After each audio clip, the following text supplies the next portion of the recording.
les amis, aujourd'hui je vais vous présenter deux histoires. Un, c'est Be Polite and Kind. Un, c'est Tic Tac. En premier, je vous raconte Tic Tac. Ça commence. Il était une fois un petit horloge qui était toujours en retard. Elle avait beau trottiner à tout à l'heure. Elle ne parvenait pas à rattraper la bonne heure. Elle s'épuisait et se mettait encore plus en retard. Elle regardait autour d'elle, désespérée de voir tourner les heures au pouvoir adopté. À la même cadence, elle se réveillait pourtant très tôt pour commencer avant tout le monde, mais cela ne suffisait pas. Ces retards provoquaient parfois de vraies catastrophes. Dans les fermes où elle vivait, le coq en vin trop cuit. La traite de vaches retardée, de tracteurs qui arrivaient de dernière les champs, et ce n'est plus impossible, décida un jour le couple de fermiers qui le possédaient depuis leur arrière-grand-père.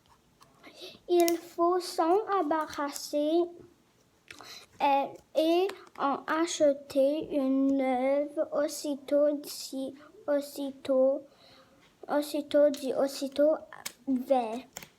fait. Dès le lendemain, le couple se rendit à la ville pour acquérir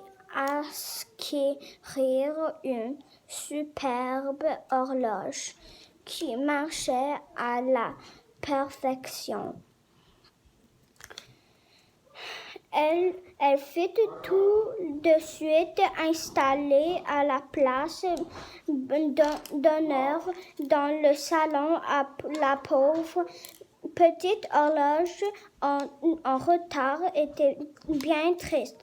Que vont-ils faire de moi? Ce lendemain, elle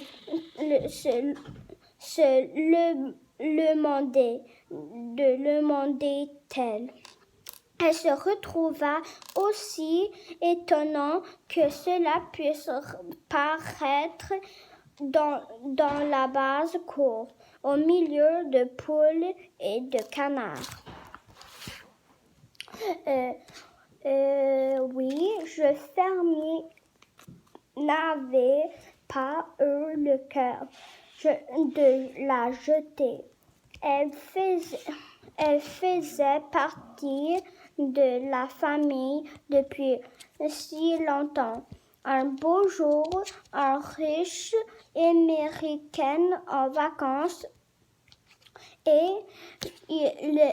qui visitait en compagnie de son épuisé de joli petit village d'environ tomba nez à nez devant l'horloge. Envahi par les poussins, mais que fait ces horloges ici? Demanda-t-il, très étonné.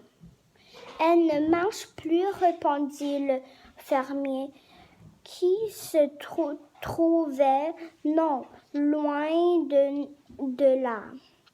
Mais nous n'avons pas eu le cœur de la jeter comme cela.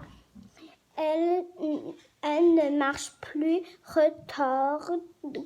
retorqua l'Américaine, mais elle marque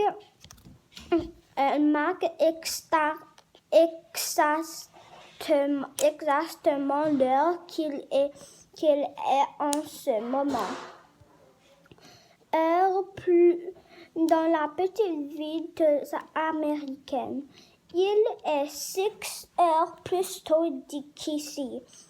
C'est vrai, dit le fermier. C'est vrai, dit le fermier. Mais alors, si elle vous plaît, vous pouvez l'emporter. Elle sera toujours mieux chez vous que dans le poulailler. Et c'est ainsi que l'horloge s'envola avec le tortoise aux États-Unis. Ça alors, se dit-elle très fièrement, je ne savais pas que je parlais anglais. Aujourd'hui, l'histoire qui s'appelle Tic Tac est finie. Maintenant, je vous raconte l'histoire en anglais qui s'appelle Be kind and polite. Ça commence. I take with people every day. Hi, good morning, hello. My words can show others that they are important to me. Come look. May I please be next? I say please when I ask for something. And I say please when I ask for help. If I ask in a polite way, the person will probably want to help me. When someone says something nice or does something for me, I say thank you. I can notice all the kind things people do. Thank you for the ride. Another time I say thank you is when someone gives me something. I smell and show I'm glad that the person thought about me. Thank you.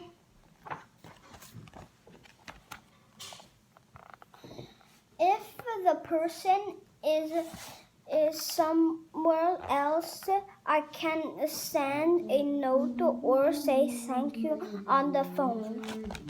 I can show that I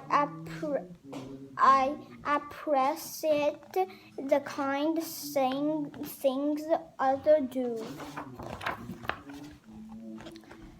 There are many times when I can help someone. If the person thanks me, I can smile and say, "You're welcome." Thank you. You're welcome.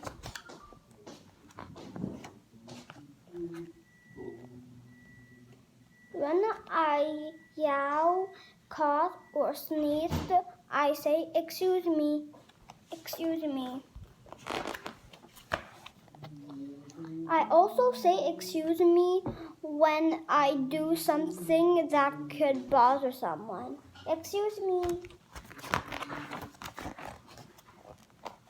When I do something by accident, I say, "I'm sorry. I'm sorry." I like to say kind things. I can notice when someone is friendly or helpful or does a good job. Wow!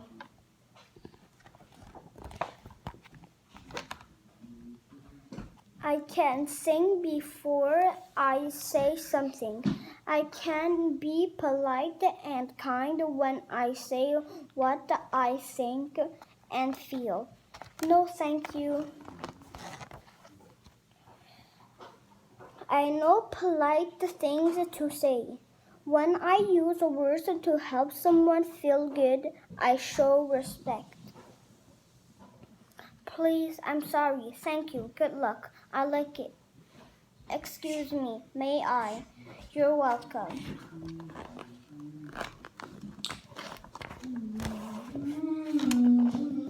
When I speak polite words and a kind way, people enjoy being around me. It helps us get along. I want people to treat me with respect, so that's how I treat them. Ok, maintenant, les 2 histoires sont finies. Demain, pour l'anglais, j'ai oublié c'est quoi le nom, mais pour le français, je vais vous raconter le zèbre et le tigre. Je vous dis déjà, il est très long, alors je vous raconte en 3 parties. Il n'est pas très long, c'est très très long. Alors, demain, je vais vous raconter le premier partie. Au revoir!